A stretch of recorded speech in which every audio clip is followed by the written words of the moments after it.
Hey guys, good morning. Welcome back to our channel, The Eaton Squad. My name is Eddie. So, sa videong ito ngayon, sasagutin natin yung mga tanong ni kabayan. Travel-related pa rin, immigration-related pa rin. So, hindi ko kayo masasagot isa-isa, lalo na sobrang dami yung comment. So, etong videong ito ay nakalaan para lang dun sa mga inquiry sa comment section ng mga videos natin para naman ma-address natin yung mga katanungan ng ating mga kabayan. Details coming right.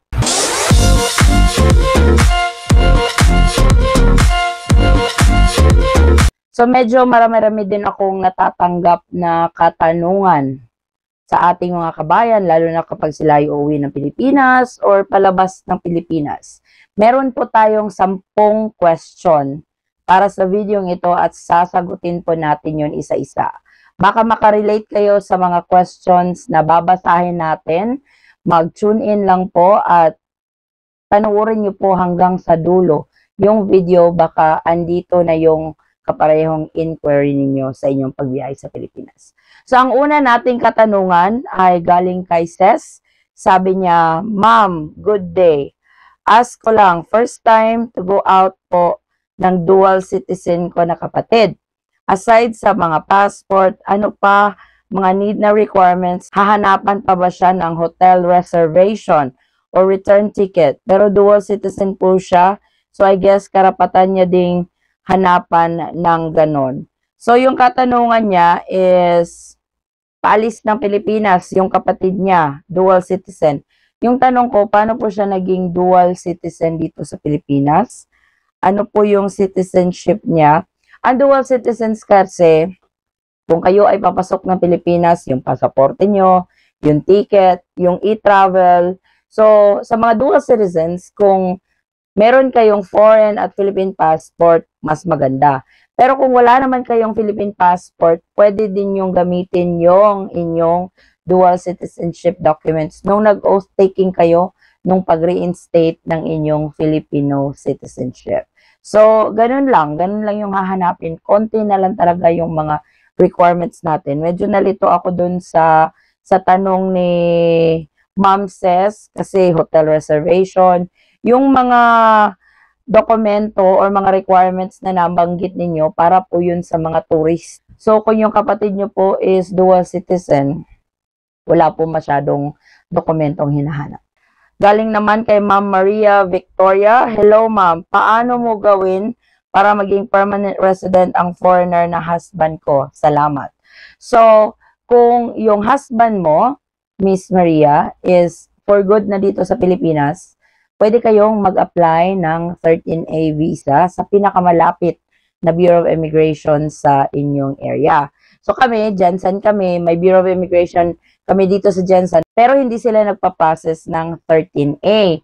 So, kailangan namin pumuntang Davao at doon kami nag-process. Si husband is now a permanent resident ng Pilipinas. Dalawa pong proseso yan. Ang unang process is yung probationary niya, 1 year po yun. After nun, yung permanent residency niya na for life, pero i-renew yung ACR I-card every 5 years. Kung saan man kayong Bureau of Immigration na mag-a-apply for 13A, doon po kayo kumuha ng requirements, yung eksaktong requirement na kakailanganan nila for 13A. Kasi sa Bureau of Immigration website, andun yung general requirement. Pero sa mga kanya-kanyang office ng Bureau of Immigration, meron din silang mga dinadagdag. Kaya mas maigi talaga na direct kayong mag-inquire sa Bureau of Immigration Office kung saan kayo mag-a-apply ng 13A. Ang susunod naman, ma'am, ako po last year pa ako natapos ang vaccine ko. Valid pa po ba yon? So, ito yung sa vaccination. Na-lift na po ni Pangulong Marcos yung COVID-19 protocol sa Pilipinas. So, hindi na talaga hinahanap yung vaccination card, vaccination certificate mo. Kahit na yung mga unvaccinated, nakakapasok na ng Pilipinas kahit walang antigen or RT-PCR test. So, huwag ka masyadong mag-alala kung yung vaccination mo is 2 years ago pa. Kasi naman, ever since, hindi talaga nagre-require ang Pilipinas na, uy, dapat yung vaccination mo up to date. Dapat, after 1 year, renew ulit ng vaccination kasi hindi na epektibo yun. Wala namang ganun ever since kahit yung kasagsagan ng pandemic, hindi naman nila ni-require yun. Isa na naman katanungan galing sa ating kabayan, ako ay isang dual citizen retired. Gusto kong umuwi ng Pilipinas for good. Okay ba? Wow, okay na okay po yan.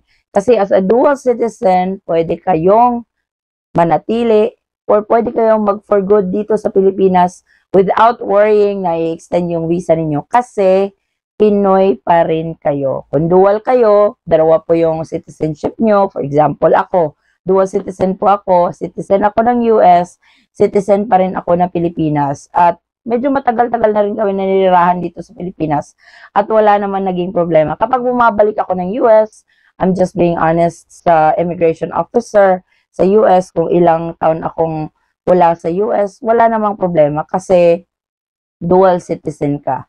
Hindi naman yun conflict. So, pwedeng-pwede po kayong mag-for good sa Pilipinas. Hello ma'am, magtatanong po kung ano po ang ilalagay, OFW ba or hindi sa e-travel. Dual po ako at dito ako sa US. Thank you po sa pagsagot. Kung dual citizen po kayo, pwede kayong gumamit ng Philippine passport, pwede din kayong gumamit ng foreign passport. Hindi po kayo OFW. Dun po sa e-travel, di ba, magtatanong kung are you an overseas Filipino worker? Yes or no? Dun sa drop down. No po ang isagot ninyo kasi hindi naman kayo belong sa kategorya ng OFW. Ma'am Adi, hello po. Unvax po ako. But ang flight ko po ay Monday 10 p.m. ng gabi. Pwede po ba akong magpa-antigen test ng Monday morning? Thank you po. God bless. Ma'am, pwede na po kayong hindi magpa-antigen or PCR test. Kasi po, na-lift na po yung protocol na yun. Hindi na po yun hahanapin. Kahit yung vaccination card nyo, hindi na po yun hahanapin. Open na po talaga ang Pilipinas. Galing naman kay Sir Nicolas, hindi naman hinihingi yung e-travel QR code. Pauwi sa US po, wala pong tinanong na immigration po. So Sir Nicolas, kayo po ba ay Filipino citizen, permanent resident, or green card holder, or resident ng isang bansa, or foreign national? Kasi ang e-travel, para lang po yun sa mga Philippine passport holder. Kung hindi man hinanap sa inyo, kasi meron na po itong sistema na kapag nag-scan sila ng passport ninyo, nakikita na agad yon na nakapag-rehistro na kayo sa e-travel. Siyempre, hindi na kayo tatanungin nun. Meron namang mga random check na kahit nakita na nila na nakapag-rehistro ka, magtatanong at magtatanong pa rin sila. So, it's better talaga na nakapag-rehistro ka kasi required po yon. Tatanungin man o hindi, ready ka just in case. So, ganun lang po yun. From Miss Barbara, hello Miss Adi, this year ng January ako umuwi ng Pilipinas and next year January uwi ulit ako sa Pinas. Magagamit ko pa din ba yung previous e-travel registration sa arrival process sa Pilipinas? Kahit 1 year ago na ito, na-download ko naman yung e-travel QR code last time. Thank you, Adi. I-try nyo po Miss Barbara kasi wala naman silang sinabi na may expiration yung QR code mo. Kung ayaw mo talagang mag-process from step 1 to step 6 sa e-travel, i-try nyo pong i-enter yung reference number nyo ulit.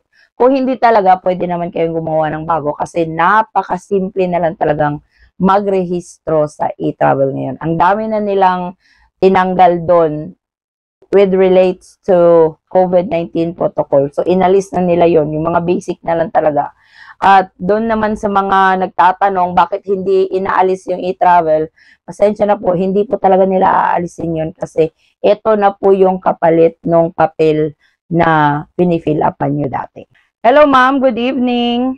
Visitors visa holder po ako. Kailangan po ba na mag-present ng AOS sa immigration? Looking forward po sa reply ninyo. AOS is Affidavit of Support. So, depende po yan, Ma'am Divina, kung yung travel nyo is kayo talaga yung gumastos or may sponsor kayo. Mas maigi na talaga na i-prepare nyo lahat just in case hanapin po yon ng immigration. Kasi hindi naman natin alam kung ano talaga yung hahanapin nila. What we can do is maging handa sa mga posibleng hanapin ng isang immigration officer kapag ikaw ay palabas ng bansa. Kailangan pa po ba ng e-travel kapag US passport ang gamit ng dual citizen departing from the Philippines? Hindi na po, kasi ang e-travel, especially for departure, ay para lang po yun sa mga Philippine passport holder. At dyan po nagtatapos ang ating mga katanungan galing sa ating mga kabayan. Sana po nakatulong ang aking pagsagot sa inyong mga inquiry. Pasensya na po kung medyo natagalan po tayo na magsagot sa mga katanungan ito. At sana naman ay naipaliwanag ko ng maigi yung mga katanungan ninyo sa inyong pagbiyahe papuntang Pilipinas or pag-alis ng bansa or yung mga asawa ninyo gusto maging permanent resident ng Pilipinas. Sana itong video ito ay maging guide ninyo sa inyong pag-uwi sa Pilipinas para sa buwan na ito or sa mga future plans ninyo sa pagbiyahe sa Pilipinas. Maraming salamat po sa inyong patuloy na panonood, sa inyong patuloy na tiwala at suporta sa aming channel, The Eton Squad. Kung kayo po ay may mga katanungan pa, huwag pong mag-atubiling mag-comment sa video ito or pwede nyo po akong i-direct message sa aming Facebook page, same handle pa rin, The Eton Squad, or sa aming Instagram page, The Eton Squad Official. Pagpasensyahan nyo po kung hindi ako nakaka-reply agad-agad, pero magre-reply po ako as soon as possible. Please bear with me lang po. Muli po, ako ay nagpapasalamat sa inyong patuloy na pagsubaybay. Sana magkita-kita po tayo ulit sa ating susunod na update. At sana ay maging malumanay at hassle-free ang inyong biyahe sa Pilipinas. Stay safe, stay healthy, and God bless everyone.